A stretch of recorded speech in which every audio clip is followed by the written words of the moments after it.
મૌન થઈ ગયા. મુમુક્ષુ હોય વિચાર કરે કે ખરેખર હું પોતાને નથી ઓળખતો. અજ્ઞાની જીવની કે ગા હું આ રહ્યો હું ઓળખું છું, પણ ના પાડે સંતો શાસ્ત્રો કે આ દેહ પંચભૂતનો છે, દેહી તમે નથી. આ મકાન છે જયદેવ મહારાજ નું છે, મકાન ને જયદેવ મહારાજ નો કહેવાય, એમાં રહેવા વાળા છે. એમાં દેહ જયદેવ મહારાજ રહેવાનું છે, ભાડુતી મકાન છે, આમાં રહે છે જયદેવ મહારાજ.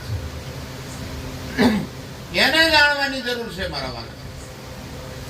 એટલે લાલજીભાઈ ને એવો ઝટકો લાગ્યો કે હું પોતાને ન ઓળખું, આટલું બધું મને જ્ઞાન.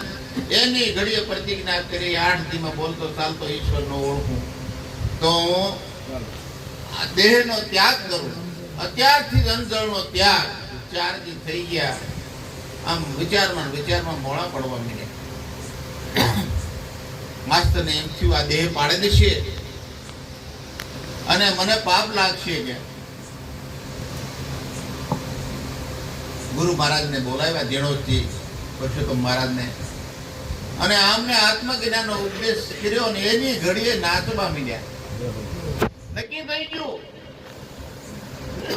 અને એની ઘડીએ વાણી પૂરી કે લાલન જેને આત્મ નહીં ઓળખાયા એ તો મિથ્યા જગત માહી આવ્યા. લાલન જેને આત્મ નહીં ઓળખાયા.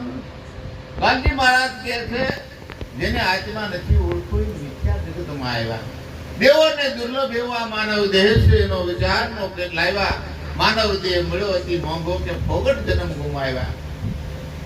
આ જગમાં અનેક